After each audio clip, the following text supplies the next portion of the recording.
رب اشرح لی صدری ویسر لی امری واحلل عقدۃ من لسانی یفقہوا قولی اما بعد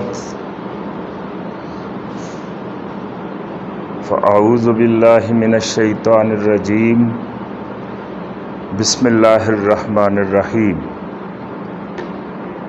انا انزلناہ فی لیلۃ القدر وما ادراک ما لیلۃ القدر لیلۃ القدر خیر من الف شہر تنزل الملائکۃ والروح فیہا باذن ربہم من کل امر سلام ہی حتی مطلع الفجر صدق اللہ العظیم۔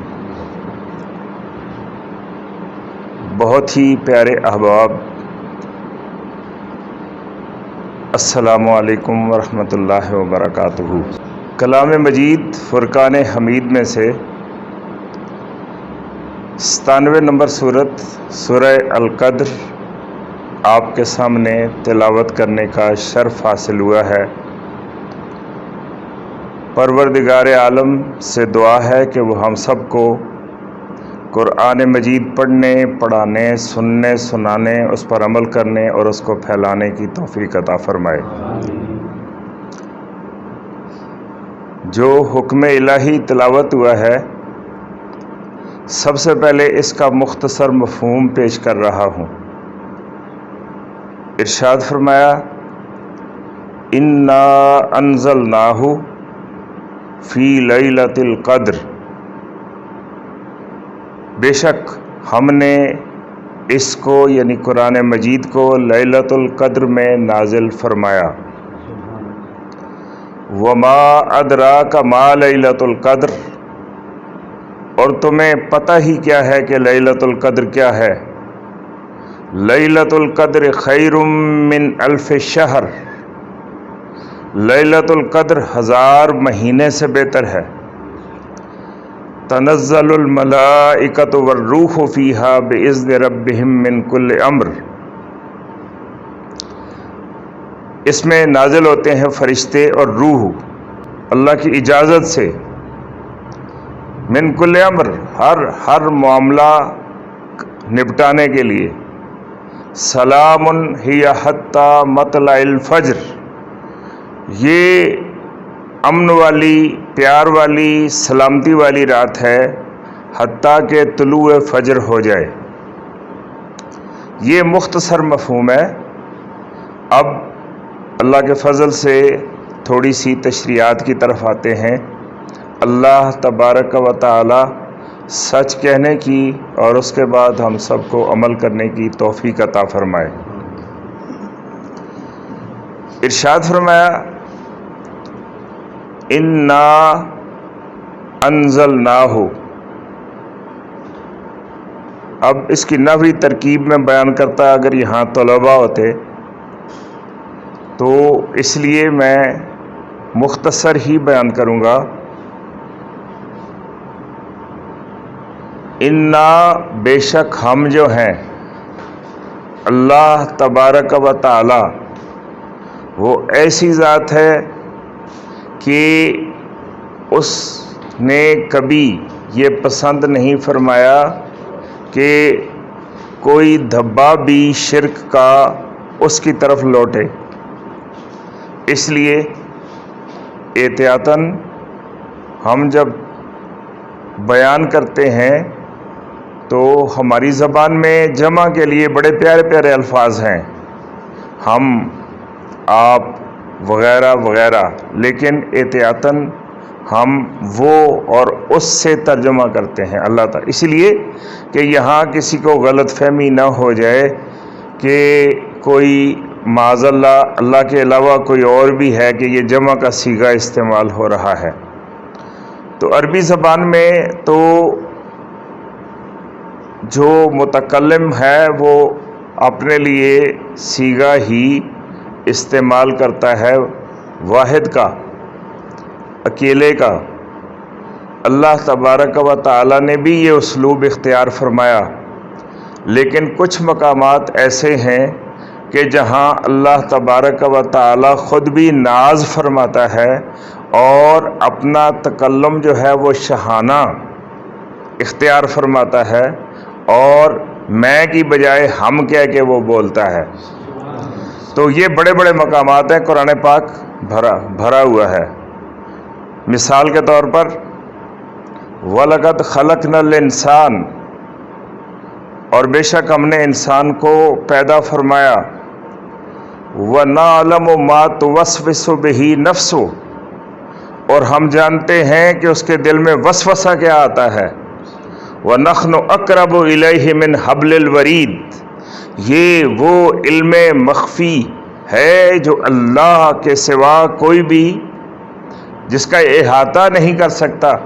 تو اللہ تبارک و تعالی نے ارشاد فرمایا ہم انسان کی شاہ رگ سے بھی زیادہ قریب ہیں، جمع کا صیغہ. پھر فرمایا انا نحن نزلنا الذکر وانا لہ لحافظون، کہ بے شک ہم جو ہیں ہمیں نے اس ذکر کو نازل فرمایا اور ہم ہی اس کی حفاظت کرنے والے ہیں. اب یہ والی آیت جو ہے اس کو ذرا غور کریں. انا بے شک ہم، نحنو ہم، نزلنا ہم نے نازل کیا، ہم نے نازل کیا. تو بڑے یہ مقام فکر ہے کہ تکرار کے ساتھ اللہ تبارک و تعالی کس کو یقین دلا رہے ہیں اور کیوں یقین دلا رہے ہیں کہ ہم نے نازل کیا. اس لیے کہ کسی بھی دور کا کوئی سیلف میڈ سو کالڈ نام نہاد متکلم اور صاحب عقل جو اپنے آپ کو کہتے ہیں، وہ یہ نہ کہے کہ معاذ اللہ قرآن پاک جو ہے وہ کسی شاعر کے اشعار ہیں، کسی دانشور کی دانش ہے، کسی فلاسفر کی فلاسفی ہے، کسی کاہن کی کہانت ہے، اور یا پھر کسی متکلم کا کلام ہے، کسی مصنف کی تصنیف ہے. نہیں، ہرگز نہیں. ارشاد فرمایا انا نحنو، بے شک ہم ہی ہیں نزلنا الذکر، کہ ہم نے اس کو نازل کیا، وَإِنَّا لَهُ لَحَافِظُونَ، اور ہم ہی اس کی حفاظت کرنے والے ہیں. اب یہاں سے آپ اندازہ لگائیں کہ کتنی سختی کے ساتھ اللہ تبارک و تعالی نے ان تمام اندیشوں کی تردید فرمائی جو بے عقلوں کے ذہن میں قدم قدم پہ اس دور میں بھی اور ہر دور میں شیطان ڈالتا ہے کہ یہ ایک ایسا کلام ہے کہ انسان کی خوش بختی ہے کہ یہ انسان تک اللہ تبارک و تعالیٰ کی براہ راست رسائی اگر ہو سکتی ہے. اللہ نے حواس تو دیے، ہمیں 5 حواس دیے کہ ہم سن بھی سکتے ہیں، سونگ بھی سکتے ہیں، چکھ بھی سکتے ہیں اور چھو بھی سکتے ہیں. لیکن اللہ تبارک و تعالی کو نہ چکھ سکتے ہیں، نہ چھو سکتے ہیں، نہ دیکھ سکتے ہیں، لیکن ہم اللہ تبارک و تعالی کو سن سکتے ہیں. یہ اس کا کتنا بڑا کرم ہے کہ ایک رشتہ جو ہے اس نے ہمارے ساتھ جوڑا، اور وہ جڑا کیسے؟ قرآن پاک کی شکل میں. تو ارشاد فرمایا انا انزلناہ، بے شک ہم نے نازل کیا اس کو. ہم نے نازل کیا، نزل کا مطلب اترنا. تو اللہ کی طرف سے جو چیز بھی ہمارے پاس آتی ہے وہ ہم جانتے ہیں کہ اللہ کے مقابلے میں ہم پست ہیں، حقیر ہیں، چھوٹے ہیں، اور وہ بہت عظیم ذات ہے، بہت بلند ذات ہے، اس لیے وہ نازل ہی ہوتی ہے. اِن مِّن شَيْءٍ إِلَّا عِندَنَا خَزَائِنُهُ، کوئی بھی ایسی چیز نہیں ہے کہ جس کے خزانے ہمارے پاس نہ ہوں. وما ننزلہ الا بقدر معلوم، لیکن ان خزانوں کو ہم نازل کرتے ہیں ایک علم کے مطابق، ایک اندازے کے مطابق جو ہمیں پتہ ہے، ہمیں معلوم ہے. یہ اللہ تبارک و تعالی نے ارشاد فرمایا. تو ارشاد فرمایا انا انزلناہ. اب اختصار دیکھیے قرآن مجید کا کہ بڑی بڑی باتوں کو، سمندروں کو اگر کوئی سیکھنا چاہتا ہے کوزے میں بند کرنے کا فن، تو وہ اللہ تبارک و تعالی سکھاتے ہیں. انا انزلناہ، ہم نے نازل کیا اس کو. کس کو؟ قرآن مجید کو. اب یہ ہو جو ہے نا، یہ ہے ہا، یہ ہے جو ہے یہ ہماری زندگی پر بھی حاوی ہے اور دنیا کے تمام قوانین پر بھی حاوی ہے اور رمضان شریف پر بھی حاوی ہے اور لیلۃ القدر پر بھی حاوی ہے اور ہے ہاں چھوٹا سی ہے. انا انزلناہ، ہم نے اس کو نازل کیا. یہ ہے چھوٹی سی ہے لیکن اس کا مقام اتنا بڑا ہے. مطلب کیا ہے آپ سمجھ گئے ہیں کہ ہے کا مطلب ہے قرآن مجید، ہم نے اس کو نازل کیا. انا انزلناہ، یہ چھوٹی سی ہے اتنی بڑی ہے. تو واصف علی واصف نے شاید لکھا ہے کہ دنیا میں کوئی بھی چیز چھوٹی نہیں ہوتی. چھوٹی چیز وہی لگتی ہے جس کو یا تو ہم دور سے دیکھتے ہیں یا غرور سے دیکھتے ہیں. تو اگر غرور نکال دیں، اس دھوکے کو بیچ میں سے نکال دیں، تو دنیا میں کوئی بھی چیز چھوٹی نہیں ہے. یا دور سے دیکھتے ہیں تو چھوٹی لگتی ہے. فرمایا انا انزلناہ، بے شک ہم نے اس کو نازل کیا، قرآن مجید کو نازل کیا. یہ میں عرض کر رہا تھا کہ یہ ہے جو ہے یہ بظاہر چھوٹی سی ہے لیکن یہ اتنی بڑی ہے کہ اس کو نازل کرنے والی ذات اصل کائنات ہے، مالک کائنات ہے، بادشاہ شہنشاہ کائنات ہے. اور کائنات میں اگر کچھ بڑا ہے تو اللہ اکبر. جس نے بھیجا وہ پوری کائنات کا سردار، جو لے کے آتے ہیں وہ فرشتوں کے سردار،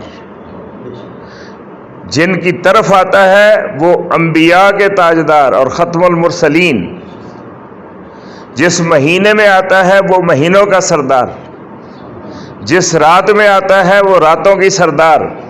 لیلۃ القدر خیر من الف شہر، 1000 مہینے سے بہتر رات ہے. اب سارا کچھ تو ہو گیا، اب جس دل پہ آتا ہے آپ اندازہ لگائیں کہ وہ کیا ہوگا. جہاں نازل ہوا، نازل ہونا اور داخل ہونا دو الگ الگ چیزیں ہیں. داخل تو ہمارے دل میں بھی ہو جاتا ہے، تو نازل قلب مصطفیٰ صلی اللہ علیہ وآلہ وسلم پر ہوا. لیکن جہاں داخل ہوتا ہے قرآن، اس کے بارے میں بھی علامہ اقبال ارشاد فرماتے ہیں یہ راز کسی کو نہیں معلوم کہ مومن قاری نظر آتا ہے حقیقت میں ہے قرآن. تو جدھر بھی قرآن جاتا ہے اچھائیاں، بڑائیاں، عظمتیں اس کے ساتھ ساتھ چلتی ہیں، برکتیں، فیوز، سب کچھ اس کے ساتھ ساتھ، اللہ کا کرم اس کے ساتھ ساتھ. تو بڑے خوش قسمت ہیں جو قرآن سے جڑتے ہیں اور بڑے بدبخت ہیں جو قرآن سے دور ہٹتے ہیں. انا انزلناہ فی لیلۃ القدر، ہم نے اس کو قدر والی رات میں نازل فرمایا، لیلۃ القدر میں نازل فرمایا. وما ادراک، اور تجھے خبر ہی کیا ہے، تو سمجھا ہی کیا ہے ما لیلۃ القدر، کہ لیلۃ القدر کیا ہے؟ جب چھوٹی عقل کے سامنے بڑی بات پیش کی جائے تو پھر یہ انداز تکلم اختیار کیا جاتا ہے کہ بچے کو ہم کوئی بہت ہی پیچیدہ مسئلہ سمجھانے لگیں کہ میں تمہیں کچھ بتاتا ہوں لیکن تمہیں پتہ ہی کیا ہے کہ یہ کیا بات ہو رہی ہے۔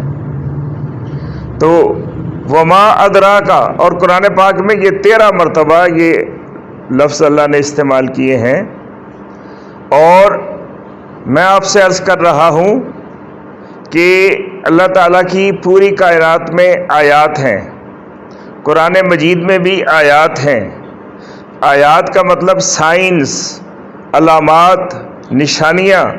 اللہ کی نشانیاں ہیں قرآن پاک میں بھی، اللہ کی نشانیاں ہیں کائنات میں بھی۔ نشانیاں، آپ نے کہیں بھی پہنچنا ہو تو آپ نشانیاں نوٹ کرتے ہیں کہ یہاں سے درخت تھا تو ہم دائیں مڑے تھے، یہاں لائٹ جل رہی تھی جو ٹاور لگا ہوا ہے وہاں سے ہم بائیں مڑے تھے۔ تو یا اور بھی رستے کے آپ نشانات جانتے ہیں، تو کئی راہوں کے جو نشانات ہوتے ہیں یہ کدھر لے کے جاتے ہیں؟ منزل تک لے کے جاتے ہیں۔ تو ان نشانات کو کہتے ہیں عربی میں آیت۔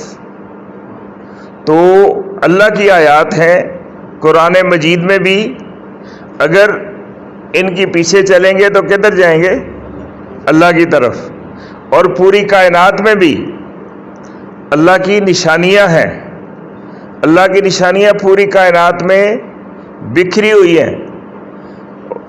فرمایا یہ وَكَأَيٍّ سورہ یوسف میں وَكَأَيٍّ مِّنْ آیَةٍ فِي السَّمَاوَاتِ وَالْأَرْضِ يَمُرُّونَ عَلَيْهَا وَهُمْ عَنْهَا مُعْرِضُونَ، کہ زمین و آسمان میں ہماری انگنت نشانیاں بکھری ہوئی ہیں کہ انسان ان کے پاس سے گزر جاتے ہیں لیکن غور ہی نہیں کرتے، ان پر غور ہی نہیں کرتے، بے اعتنائی سے، بے قدری سے گزر جاتے ہیں۔ تو یہ کائنات میں جدھر بھی آپ دیکھیں تو اللہ کی نشانیاں ہیں۔ یعنی ایک پھول کا کھلنا کیا کافی نہیں ہے انسان کو اللہ کی یاد دلانے کے لیے کہ مٹی سے کیسے پودا برآمد ہوتا ہے؟ یہ نشانی کیا اللہ کی یاد دلانے کے لیے اور اس کی ہستی کی دلیل بننے کے لیے کافی نہیں ہے؟ اور پھر یہ ستارے، یہ سیارے، یہ من و تو، من کی دنیا، باہر کی دنیا، چھوٹی کائنات، بڑی کائنات، کیا یہ اللہ کی بے شمار نشانیاں ہیں۔ تو یہ وہ نشانیاں ہیں جو میں اور آپ دیکھ سکتے ہیں۔ قرآن مجید میں بھی ایسی نشانیاں ہیں جو میں اور آپ پڑھ سکتے ہیں۔ یہ جتنی نشانیاں ہیں نا، یہ آیات صغریٰ کہلاتی ہیں، چھوٹی نشانیاں، جہاں تک رسائی ہو سکتی ہے پہنچ سکتے ہیں، ہم پہنچ سکتے ہیں، آپ پہنچ سکتے ہیں۔ انسانوں کی، عام انسانوں کی جہاں تک رسائی ہے وہ ہے آیات صغریٰ۔ کچھ اس سے آگے جا کے بڑی نشانیاں بھی آتی ہیں کہ وہاں ہمارے حواس جواب دے جاتے ہیں، وہ ہے آیات کبریٰ۔ اور آیات کبریٰ جہاں بھی آتی ہیں اللہ تبارک و تعالی ارشاد فرماتے ہیں وما ادراکا، تمہیں کیا پتا ہو۔ تو 13 مقامات ہیں، انشاءاللہ کسی وقت ان کو بھی بیان کریں گے۔ انا انزلناہ، بے شک ہم نے نازل کیا۔ کس کو نازل کیا؟ قرآن پاک کو۔ فی لیلۃ القدر،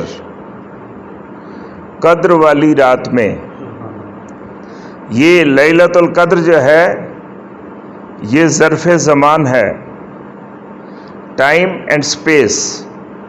آپ عربی میں جانیں اسم کی قسمیں تو پھر اس میں آ جاتا ہے اس میں ظرف۔ تو ظرف کی 2 بڑی بڑی قسمیں ہیں، ظرف زمان اور ظرف مکان کہ اگر وقت کا تذکرہ کوئی لفظ کر رہا ہو تو اس کو ظرف زمان کہا جاتا ہے، اور کسی جگہ کا تذکرہ کر رہا ہو تو اس کو ظرف مکان کہا جاتا ہے۔ تو یہاں رات کا تذکرہ ہے تو اس لیے یہ کیا ہے؟ ظرف زمان، ٹائم سے تعلق۔ تو ٹائم اور رات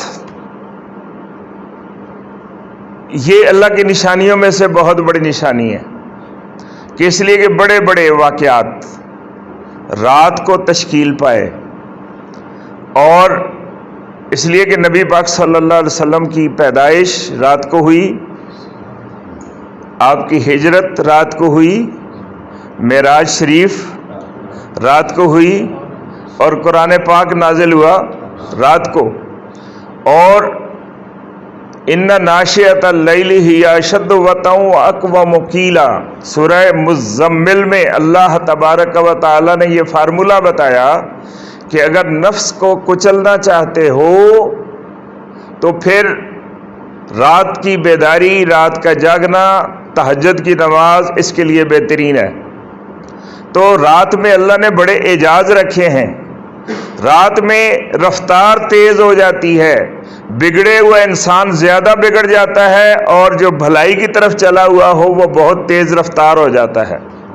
یہ اعجاز اللہ نے رات کو عطا فرمایا ہے۔ تو یہ ظرف زمان، میں نے عرض کیا تھا کہ ظرف زمان اور ظرف مکان، لیکن آج آپ کو تیسرے ظرف سے متعارف کرواتا ہوں، اور وہ ہے ظرف انسان۔ تو اگر رات کے اندر قرآن آ جائے تو وہ 1000 مہینے سے بہتر ہو جاتی ہے۔ اور وہ ظرف کہ جس کو فرشتوں سے سجدہ کروایا گیا، وہ ظرف کے جو مسجود ملائک ہے، وہ ظرف کے اللہ کی تخلیق کا شاکار ہے، وہ ظرف کے جو اشرف المخلوقات ہے، تو اگر قرآن وہاں پہ آئے تو پھر وہ ظرف انسان بنتا ہے۔ اور پھر آپ دیکھیں اللہ نے فرمایا لو انزلنا ھذا القرآن علی جبل لرأیتہ خاشعا متصدعا من خشیۃ اللہ، اگر ہم اس قرآن کو پہاڑوں پر نازل کرتے تو ضرور دیکھتا کہ وہ ڈر جاتے ہیں اور اللہ کی خشیت سے ریزہ ریزہ ہو جاتے ہیں۔